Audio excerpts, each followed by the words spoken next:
This podcast contains graphic content and may not be suitable for all listeners. Listener discretion is strongly advised. True North True Crime is produced on the territories of the Coast Salish people.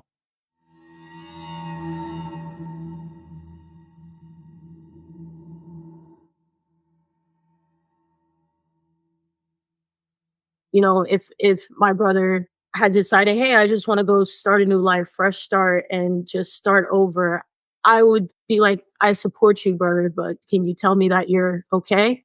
You're doing all right? Because that's, I think, what drives me crazy is, I wake up and it's the first thing I think about.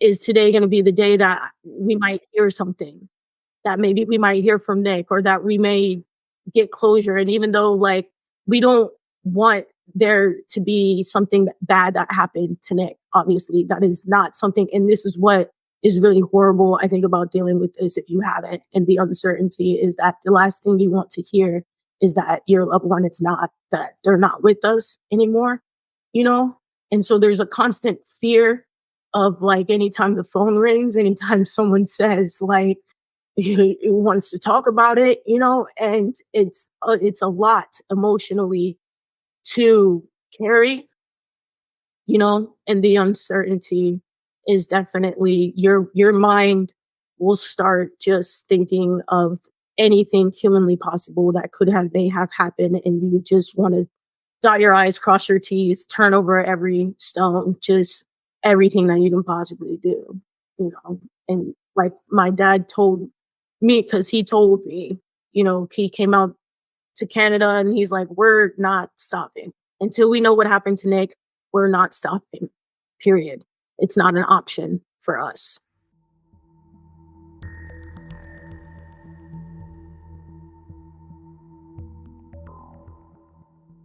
"38-year-old Nicholas Marion and his wife Dory had a getaway weekend planned from June 28, 2024 to July 1, 2024 to Youbou, British Columbia.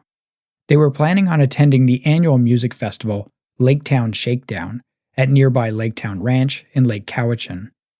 Dory planned on working that weekend at the festival doing face painting and body painting, a side hustle that proved lucrative for her during the busy summer festival months on Vancouver Island. Her husband Nick had been having a difficult year, and she thought that he would enjoy a weekend getaway to the remote town of Youbou, and, of course, to watch Busta Rhymes perform at Laketown Shakedown. On the morning of June 30th, 2024, after a restless night of sleep, Dory was woken up at 6:30 a.m. by Nick, who she recalls sat up suddenly and said, "It's all my fault," before telling her that he wanted to go for a walk. Dory figured he would just walk to a nearby dock and enjoy the sunrise at the lake and return back for breakfast.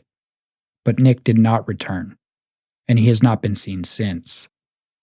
In this episode, we cover the disappearance of Nicholas Marion, and you are listening to True North True Crime.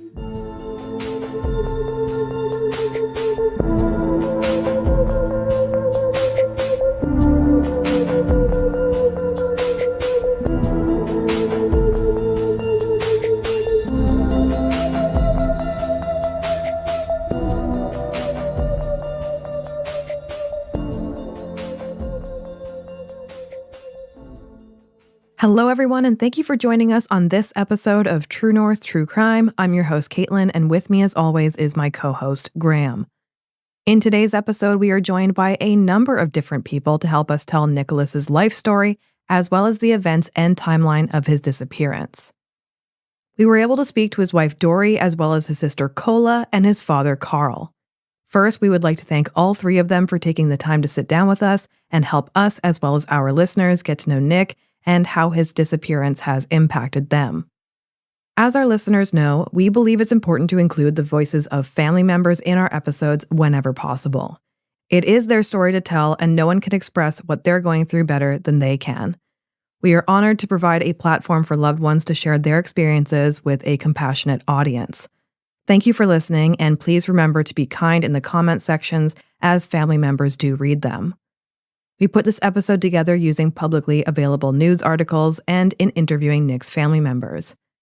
Content warnings for this episode include mentions of mental illness, If you or someone you know is struggling and needs assistance, we urge you to call or text 988. For more mental health resources, please see the show notes of this episode. This is going to be a 2-part episode as there is a lot of information to get through, so part 2 of this will be up in your feed tomorrow. All right, let's go ahead and get into tonight's episode by getting to know a little bit about Youbou, British Columbia.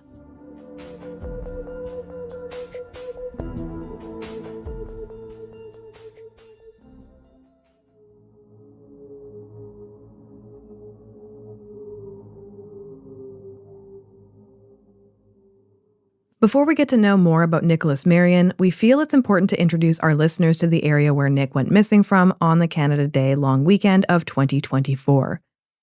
Youbou, British Columbia is located on Vancouver Island, which is a large island off the west coast of British Columbia. For those unfamiliar, Vancouver Island is roughly the same size as Belgium, but with a much smaller population. While Belgium has about 11.7 million people, Vancouver Island is home to just 870,000 people, making it far more sparsely populated compared to other regions of similar size. Youbou is a small, unincorporated community situated on the northern shore of Cowichan Lake with a population of approximately 1,300 residents. Youbou was founded in the early 1920s primarily as a logging town.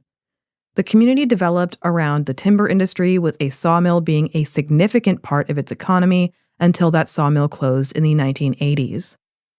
Youbou is situated about 20 kilometers or 12 miles northwest of the town of Lake Cowichan and is roughly 90 minutes away from Victoria, the capital of British Columbia.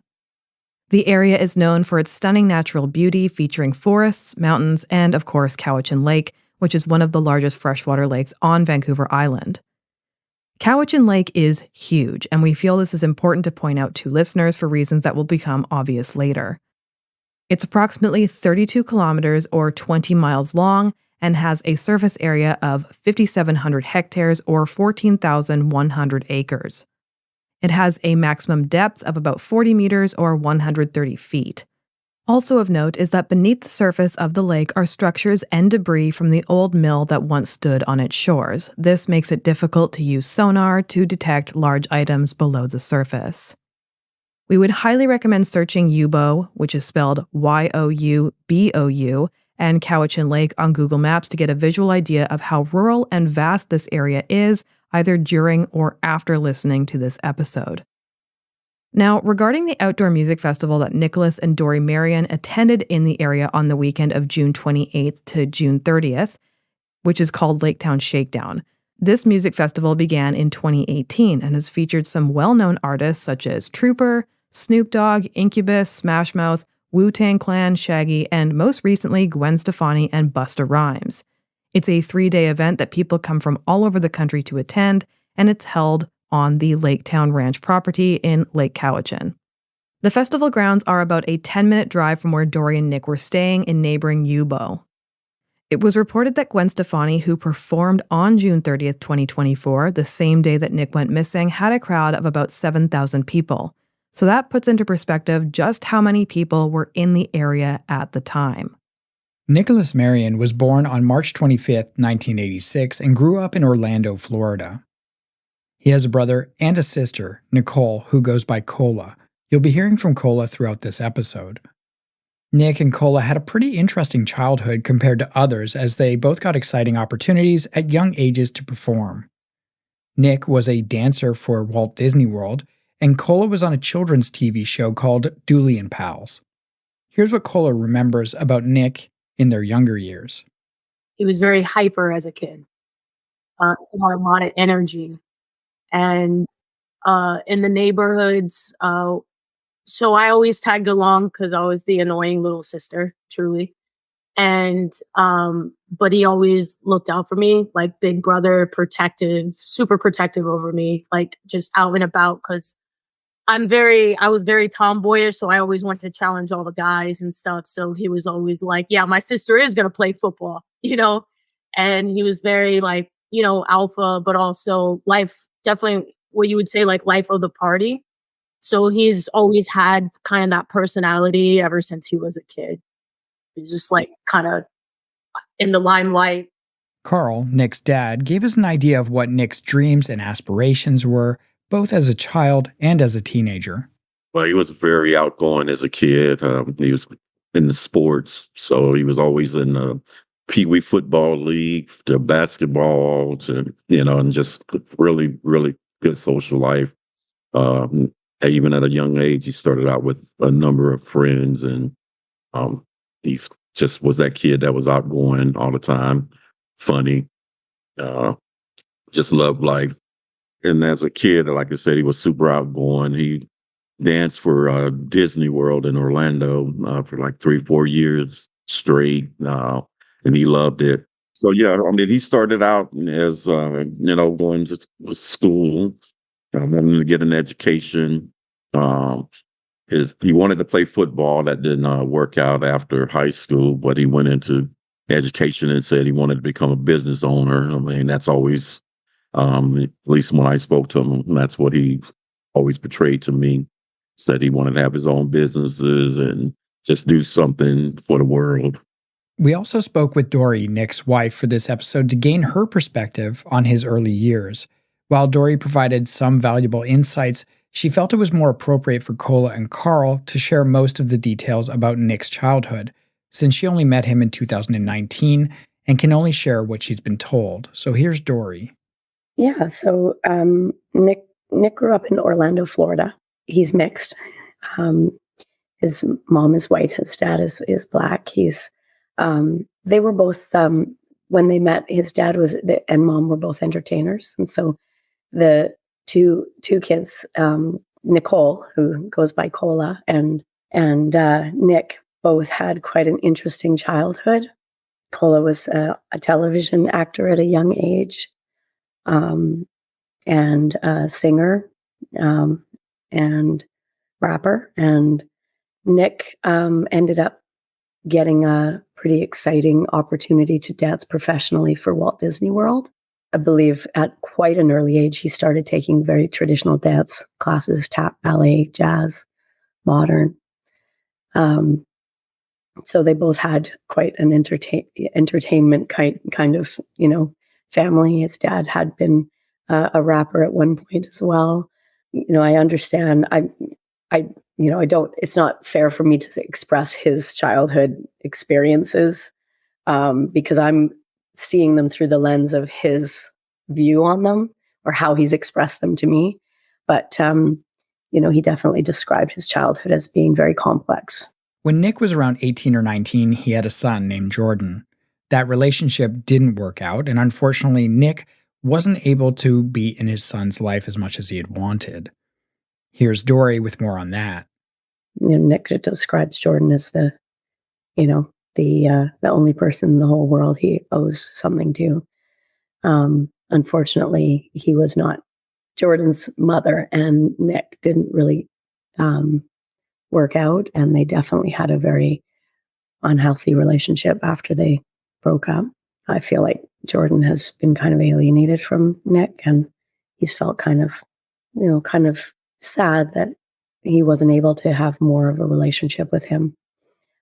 He just turned 18, so Nick was really excited about knowing him as an adult, where he had more choice and flexibility around what he did and where he went. And but I know that was quite difficult. Jordan was born with some developmental delays, some physical developmental delays, and Nick talks about those early years with him as being, him learning about overcoming. The doctors give you this sort of idea of what the future is going to be like, and you realize, hey, I can, there's therapies that I can use to help him, and you'd never know he had any delays now. And he describes having worked with him a lot on his physical development. He's very proud of being a dad. As Nick entered adulthood, he had many ideas and aspirations for his future. He was highly creative, yet also business-minded, with a strong drive to make a significant impact and leave his mark on the world. He was definitely business focused, but also he liked exploring and learning new things. So the last we spoke, he said he was going to learn how to make beats and do music, that he's had an interest in it. And he's always had really good taste in music. He was a dancer his whole life. He and I used to go out dancing together a lot. So he didn't like lose that aspect when he was focused on business. Like he was still on his creative side. Again, his goals were being a business owner. First, it started with real estate, and then it kind of transitioned to he and Dory wanted to do a tiny home community and focus on people that were retiring and stuff. So he had a lot of big dreams and goals for sure. Dory shared with us that Nick's dad, Carl, was in real estate and that this led Nick to have a desire to follow the same path to make his family proud of him. His dad went into real estate, and I think Nick had this idea that if he went into real estate, maybe he could, kind of resolve some of these feelings that he wasn't really good enough. I mean, he talked about that a lot. I know he was always longing for approval. I think we all are in some way, but he really longed to like show the world that he was capable of something great. And for him, real estate was that thing. He ended up doing a marketing degree. Never really put it to work as well as he probably could have, but he did do a degree in marketing and business management. He was a very different person. He didn't fit into like a mold of like a 9-to-5er, and neither do I. So it was kind of a good fit because we're both kind of entrepreneurs. We're both Aries. We're both fiery. We both are like great on the idea side, not so good on the delivery side. So we always had like ideas and projects on the go. But as far as bringing the entertainment, he was the life of every party. You couldn't miss him going into any, and people noticed him everywhere. People would acknowledge that and, point that out to him when they didn't even know him. He was like very exceptional that way. Nick and Dory had plans to build a tiny home community that was going to be geared towards retirees. Nick wanted it to be shaped like an infinity symbol, as that shape meant a lot to him. This topic led us to ask why that symbolism meant something to Nick, and Dory told us more about Nick's spiritual side. My mom is an astrologer, and Nick was quite fascinated with that stuff, and he was very fascinated with like tarot cards, and he was a lot more mystical than I am.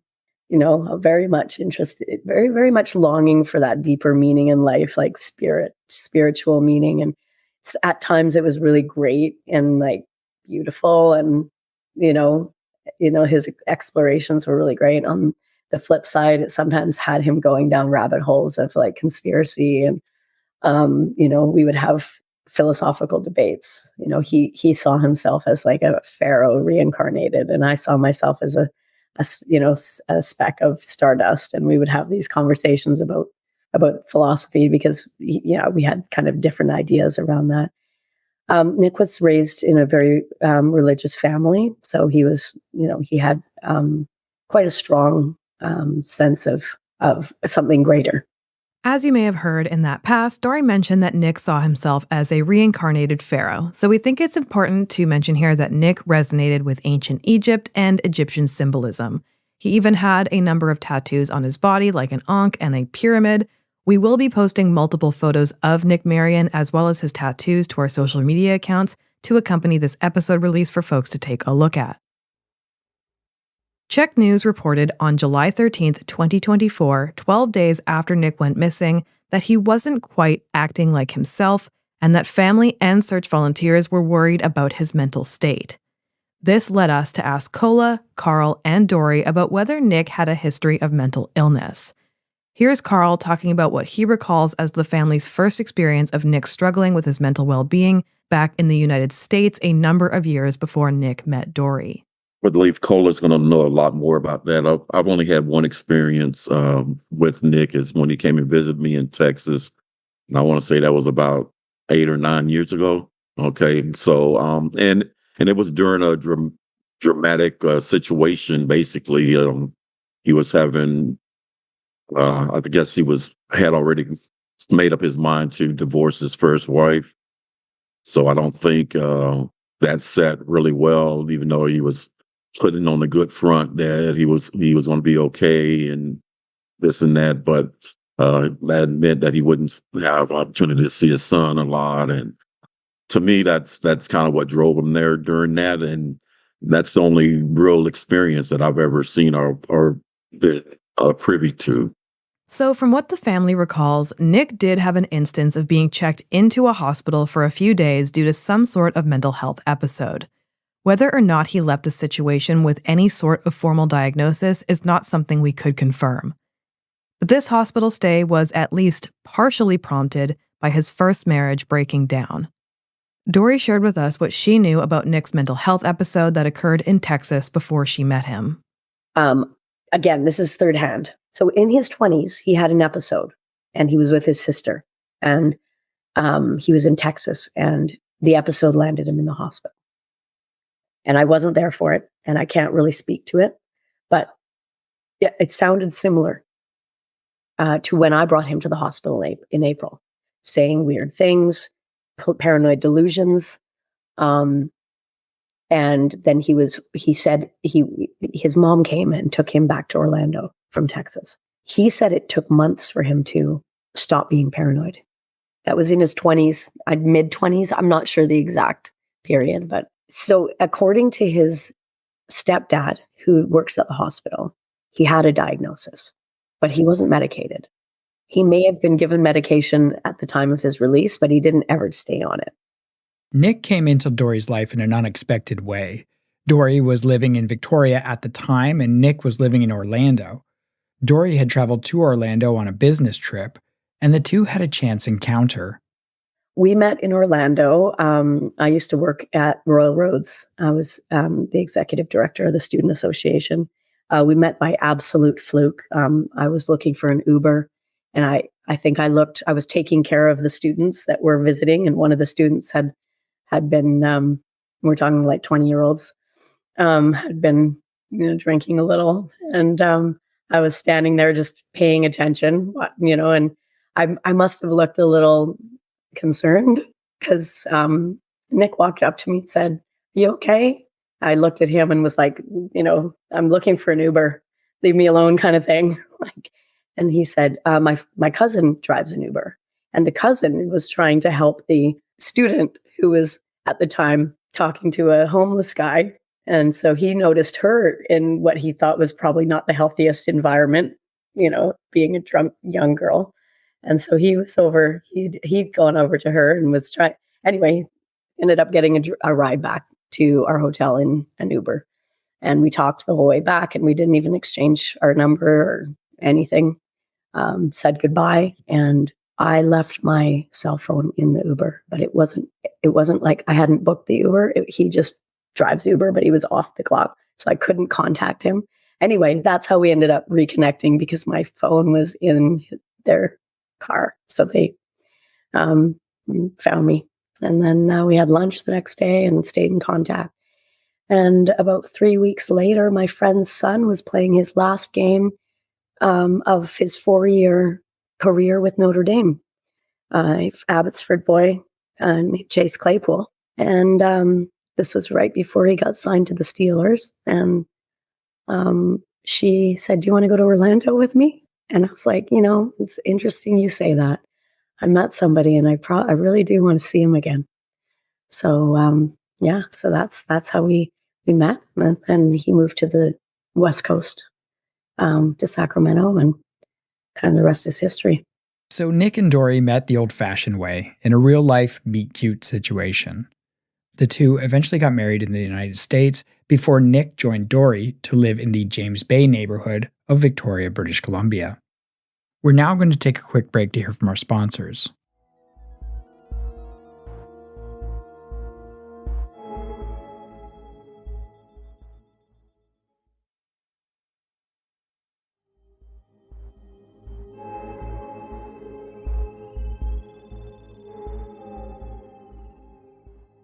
So to get a full picture of the events that we believe were important leading up to Nick's disappearance on June 30th, 2024, we have to go back to March of 2023.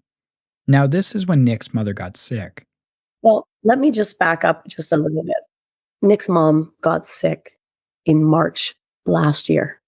She was diagnosed with cancer, and she actually came out to Canada to visit.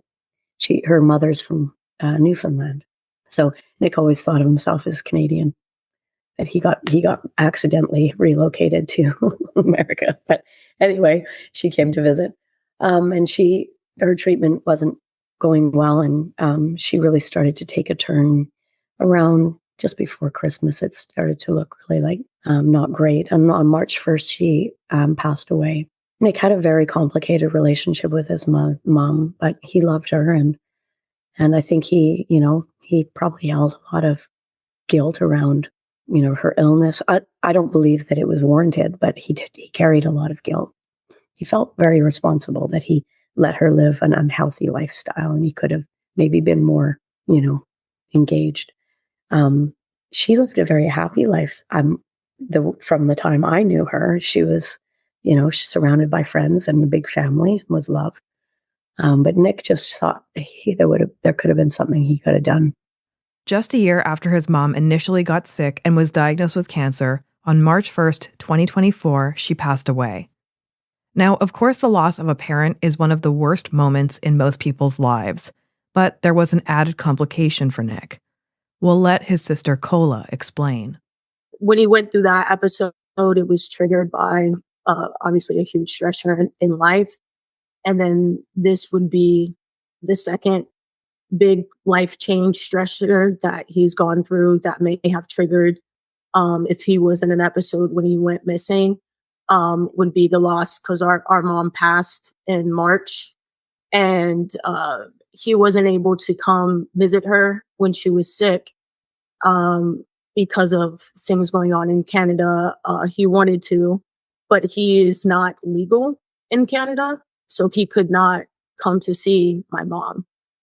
So my mom, when she got chemo, she came out to see him, like right before she started chemo, came out to visit him with my aunt, and just told him, I'm so proud of you and everything that you're doing, and I'm glad you're happy here, and, we're good. So they were on FaceTime for a while and stuff.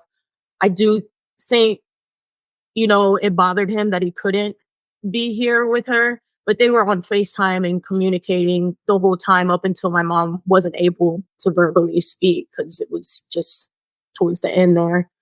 And then at first, like right after she passed, when we had the funeral and everything, Nick was on, what do you call it? Like not FaceTime, but like a Zoom. Anybody that couldn't be there, we had a Zoom set up for the funeral. You may have caught 𝘥𝘰𝘦𝘴 mentioning that Nick was living in Canada illegally in that portion of the interview. Admittedly, we aren't entirely sure what Nick's status was as of 2024, whether this was a work permit running out issue or if he might have been in the process of applying for permanent residency. We don't know, but for transparency's sake, he had overstayed the time he was legally able to stay in Canada. Now, this meant that Nick couldn't travel home to see his mom before she passed away, and that he unfortunately could not attend her memorial service either. It was after his mother's passing that, according to Dory, Nick's well-being began to decline. Her memorial was at the end of March, and in early April, Nick hadn't been sleeping or drinking. I couldn't even have him drink water. Like, he was just really unwell. And he told me he wanted to go to the hospital, and he was saying things that were a little bizarre. And I thought it was just a lack of sleep. So I kind of did what I could. I was taking care of him as best I could, but, he wasn't sleeping. He would just lie in bed with being, awake all night. And I think my guess is he was probably 7 days without sleep, barely eating, barely drinking water. And he was just saying some odd things, and an example was he took a guitar that my son had given to him and brought it into my son's room and said, "You should have this in here. It's going to get stolen," from our living room. Just a little outside of his normal character. And I just figured he was tired, but he said he wanted to go to the hospital. So I took him to the hospital, and he had a 4-day stay there. The time he was there, they had him, they really just wanted him to sleep. So they gave him sleeping medication. And when they took him off the antipsychotic and the sleeping medications, he leveled out and he seemed fine. So they released him and said they thought it was episodic and probably brought on by, exhaustion and dehydration, and gave him 3 nights worth of sleeping medication or some kind of, I don't know what it was, but three pills in an envelope. and didn't really have any follow-up.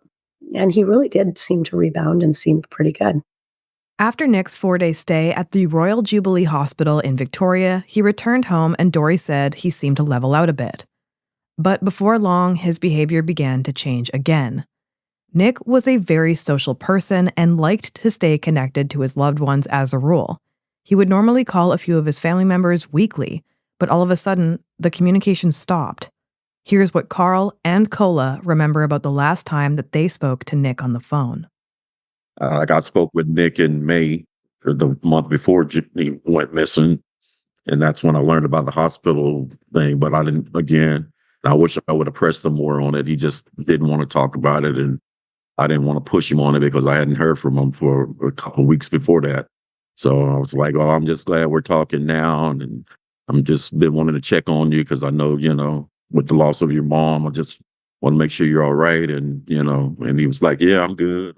And I was in contact with him for a month or so, about 2 months after my mom passed. And he just told me, keep your head up. And he was very positive, very encouraging. Like I was more depressed than he was at the time, and he was saying he was working out twice a day to just stay focused on his physical health, and that he's been praying and meditating and, all the things that you would want to do to make sure you're doing okay after such a big loss. And then he just stopped responding. We didn't really know where it came from. It was normal. And So seemingly out of nowhere, Nick stopped responding to his family. His mother's passing was not the only traumatic life event that may have contributed to a decline in his mental health, though. Nick's son graduated in May of 2024, and Nick wasn't able to be there for a number of reasons. As you'll recall, there was some strain in the relationship between Nick and the mother of his son, which led to a lack of communication. Here's Dory. His son graduated in May, the end of May, and that was really tough for him because he didn't know when it was happening. He wasn't really kept in the loop about it. And, obviously, partly that's the dynamic of the relationship he had with his ex-wife. Anyway, he thought he knew the name of the school, so we ended up watching a live stream of the wrong school for 2 hours, and he was really upset about it. It really triggered something in him. He felt horrible. And after that, he just never was quite, he didn't really have he had a few days where he was kind of okay, but that okay was so far from his normal. Okay was he would be okay to go out for a walk or go grocery shopping or but he was spending most of his days in the bedroom. A lot of those days, not even with the TV on, his phone turned off. He normally was really good about being in constant communication. He was we were ultra connected around stuff like that. Dory says she was doing her best to support Nick through whatever he was going through. She was making sure he was eating, drinking, and taking care of himself. But Dory still needed to work so they could pay their bills and keep a roof over their heads. So from time to time, she would bring Nick to work with her. And Dory recalls Nick not quite being up for that and feeling a bit guilty that she might be rushing him in his healing process. Here's Dory with more on the months leading up to June 2024. And I felt like I was kind of rushing him through his healing, I was taking jobs, and having him come with me. And he wasn't really good for that. There was something going on with his memory. He couldn't remember our combination to our front door. I used to have to ask him for it because he's got an incredible memory, especially for numbers. Yeah, simple things that we all kind of experience, like not remembering why he went downstairs and going up and down the stairs multiple times for the same thing, that he'd already brought up, that kind of thing. He just seemed like he wasn't quite there. And I kept asking him, are you okay? And he would say, I just don't feel well. And I'd ask him if it was his tummy, because he has tummy issues, or if it was his mental space, and he'd say both. And, I just kept checking in with him, but I was really taking care of him, bringing tea trays to him and making sure he was eating. And, he also had cut off emotionally. and vocally about what was going on. Previously, he would be like, oh, I'm having these thoughts. And I don't know if this is, what do you think about this? Like he'd share a lot. He'd write down a lot of things and then would share back what his reflections were. And he was in a very personal process period of his life. And he wasn't talking at all about what was going on. We talked about maybe getting him some help, and he thought that was probably a good idea. In fact, the Friday of the opening of my mom's opening, she actually called her therapist that day. That was the Friday before we went up to Lake Town, and put him on the phone with her and had them talk about scheduling an appointment, because he knew something wasn't right. And my son Eli, who lived with us full time, he also knew something was off. He was behaving very different. And the week leading up to him going missing, he was acting quite paranoid about different things. He unplugged my son's computer and said the electromagnetic noise was too loud. That seemed really off. So as we said earlier, Dory was taking on various jobs to keep the finances flowing in the home. As the summer music festival season was approaching, Dory knew that she could make some good money by face and body painting at festivals. Dory ended up being offered a vendor stand at Lake Town Shakedown. While she knew that Nick was struggling with his mental health, she also knew that he was a Busta Rhymes fan, and a fan of music in general. She felt that the weekend away might be good for them both. Lake 𝘥𝘰𝘦𝘴 was only a 90-minute drive from Victoria, and they had a friend's property that they could stay at in Youbou. At first, Nick was supportive of this idea, but as the date approached, he became more reticent. Nonetheless, they made a decision as a couple to go to the festival. After all, Dory was one of the few vendors offered a spot at the event. They could make some money, enjoy the music, enjoy the outdoors, and spend some much-needed time together as a couple. So Dory and Nick headed to Youbou on Thursday, June 27th. They didn't arrive at the property they were staying at until it was dark out. And we got there at night. It was dark when we got there. I know that doesn't mean a lot, but it means a lot in the reference point of him not knowing where we were, because we got there at night. And I've been to Youbou many times, but he'd never been there.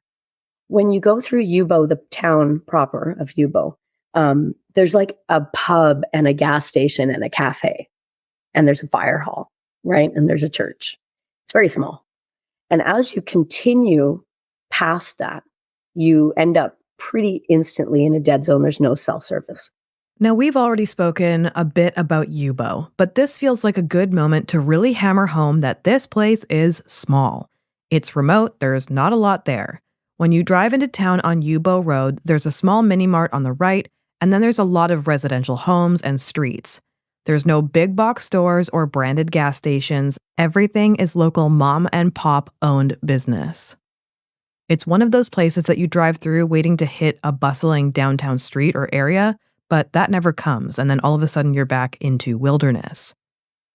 They arrived late on Thursday, June 27th at Dory's friend's property, where they stayed in a trailer while her friend was at home inside the house on the same property. When they woke up on the morning of Friday, June 28th, 2024, Dory had plans to set up her tent at the Lake Town Shakedown Festival, where she was going to be painting faces and doing body painting at her tent. Nick expressed to Dory that he was not interested in accompanying her to the festival grounds that day, so Dory did attend the festival grounds alone that day. Here's what she said happened when she returned to the trailer on the evening of Friday, June 28th. Anyway, so Friday, I went by myself. I came back at night. My friends who had the cafe brought him food and something to drink and put it outside. And they said when it started getting dark, they went to see if he had grabbed it. And they said they didn't even think he'd left the trailer. And I left him 2 cigarettes and he didn't touch either of them. So my sense is he stayed in bed that whole time. I don't know because I wasn't there, but he didn't even go outside to grab food, or I brought him some food home from the festival and he didn't eat that. The pattern of Nick not eating and not wanting to get out of bed or be around people continued. But the next day, Saturday, June 29th, was the day that Busta Rhymes was set to perform at Lake Town Shakedown. This was the big event that they had been anticipating, and it was fully expected that Nick would join Dory at the festival that day. Before we get into how exactly that day unfolded, we feel it's important to share one more detail. I guess backing up, Nick stopped drinking in January right before his mom was diagnosed, January 2023. So, yeah. So, there are a lot of times where, for instance, this festival, not as much fun going to something like that when you're, live as a sober person, as you're like, yeah, we're going to go to this festival. And yeah, but he made it to March, and his mom got the diagnosis, and he was like, I'm never going to drink again, ever. But he did have a problem with drinking, and that's for sure. Like, I'm not going to pretend that he didn't, because he was like really struggled with it. But absolutely, without a doubt, I have no question that he did not drink ever between the period of time in January until he went missing. We bring up Nick's sobriety because we know that in the immediate aftermath of Nick going missing, there were some assumptions being made on the internet that this was a man who had almost certainly been under the influence of alcohol or drugs, and that he had partied a little too hard at a music festival, which resulted in him going missing. As far as Dory knows, this is not the case. Let's let Dory share what she recalls happened on Saturday, June 29th, 2024. And then in the morning on the Saturday, he said he didn't want to come. And I said, you have to come. I literally was like, I tell you what, I'm going to go into town. I'm going to buy a tent and I'll set up a cocoon for you. You don't have to be around people, because I knew the thing for him was like, he didn't want to be around people. And I was like, you can just be there. And at least I know you're safe. We have no cell service, no electricity. There's no stores nearby. I can't just drive, half an hour to go get food and come back and bring you food. Like, it's not easy for me to help, support him. And I just wanted him to be there because that was the night Busta Rhymes was playing. And I just thought maybe he would bounce out of it and have a good experience. And, like I said, he'd never been to a music festival. So it's kind of a cool venue. And I talked about it a lot with him. I've done festivals there as a body artist. Anyway, so he agreed to come with me, and he came. And we stopped at the cafe, and I got him a breakfast sandwich, and he ate that, which was good. When we got to the festival grounds, he said, I'm just going to sit in the car. And I kept coming back to check on him, and he didn't want to go inside the festival grounds. And I parked the car just sort of on the other side of where all the food vendors are, because I had vendor parking. So I was able to easily go in and see him and check on him. And I kept bringing him food and, something to drink. And every time I came up to the car, he wasn't even like on his phone. He was just like looking around and just seemed like he was very out of sorts. Dory spent the day working at the festival on Saturday, while Nick hung out, for the most part, in the couple's car. Of course, this wasn't typical behavior. Dory just wanted her partner to feel included and hoped that the day out at the music festival might help bring her normally social and enthusiastic partner back out of the funk that he had been experiencing. As night fell, the time was approaching for when Busta Rhymes was scheduled to take the stage. He went on to the festival grounds, and I was like, Busta Rhymes has just started, and you should come in and just watch. And so he came in and just watched. And like that other picture that I showed of him, that's a picture from the festival. Him standing at the stage. And that's the expression he had. He just was expressionless. Nick is a very, very expressive person. And it would take a lot for him to not dance along with this. We're talking about this guy, Busta Rhymes, has some bangers, for him to just stand there and stare at the stage was very, very odd. And every time I kind of would take a couple steps towards him, he would step away, and people kept coming up that knew me too. And he was the people that I was vending right next to, after he went missing, said he did seem very uncomfortable with being introduced. And other people said he seemed uncomfortable. He didn't want to be introduced to anybody. And then he walked back after we stood there for a little while. He walked back to my booth with me, and I packed my stuff up, and he helped me, and we went back to the car, and the car was dead. The battery was dead. And I assume it was probably because he had the door open for part of the day. And anyway, the battery was dead.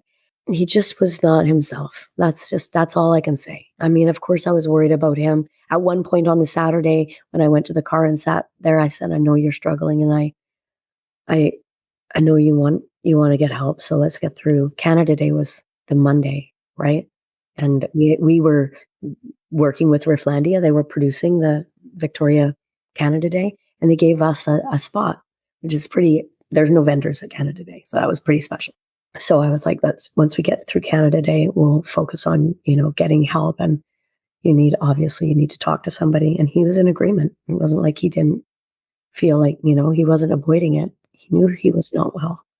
So according to Dory, they both agreed that Nick needed some professional help.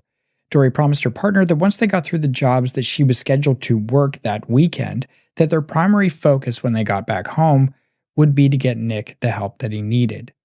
Nick was fully in agreement with this, as you just heard Dory share. He wasn't resistant. He knew that something was off. Now, we're right there now because we've gotten car. We're like, car is not starting. We're blocked in. We can't leave. It's dark. He's told me this was way too much. This is way too overstimulating. He's already said those words to me. He's like, this was way too much. I don't want to be around drunks and weirdos. Like, the festival was a bad idea for him in his state of mind. And now we can't leave. We're stuck because the food vendor is parked like this and there's cars all the way like this. So we had to wait until almost 1 to leave, 20 minutes to get back to the place. We got there. We got into the trailer. It's black, right? It's pitch black. They've put some little solar fairy lights out, but you're in the middle of nowhere. It's absolutely middle of the night. And I get on my phone and start playing Sudoku because it's like something I do when I go to sleep. I needed to wind my mind down. And Nick said, babe, you really need to turn your phone off so you can get some sleep. You need sleep. I said, okay. And I turned my phone off and fell fast asleep. But I was aware of him tossing and turning and sighing in the night. He was, like not just sighing, like nice sighs, but like agitated sighs. And I kept saying, are you okay? He's like, yeah, I'm fine. And then in the morning, he sat up in bed abruptly. And I said, are you okay? And he said, yeah, I'm okay, but it's all my fault. And then he said, I'm going to go for a walk. And he put his shoes on. And that really was strange for him to say that. It wasn't strange in the context of what I felt like what he was going through was probably a lot of in relation to his mom and his son and his feelings around maybe not being quite strong enough for the person that he saw himself at that time for me. And so I was concerned and I kind of poked my head and watched him because I figured he was just going to go stand on the porch. But our host had said there was a really nice dock on the lake that was just right across the street and just down. So after about 15 minutes, I got up and I went to the dock thinking he was sitting down on the dock. I wanted to see if he was okay because that was a weird thing to say and it was concerning for me. I wasn't worried about him doing anything to himself. He's never talked about self-harm. So it wasn't anything I would have thought he was going to go in. But I was just worried about his heart, I was worried about his beating himself up. I was worried about his mental state. And so I went down to the dock, but he wasn't there.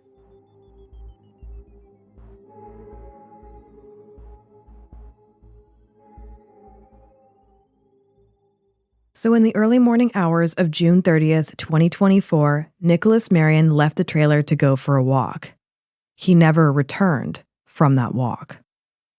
Join us for part 2 tomorrow, where we talk more about the events of June 30th, the searches for Nick, potential sightings of him, the investigation, and the questions that remain unanswered.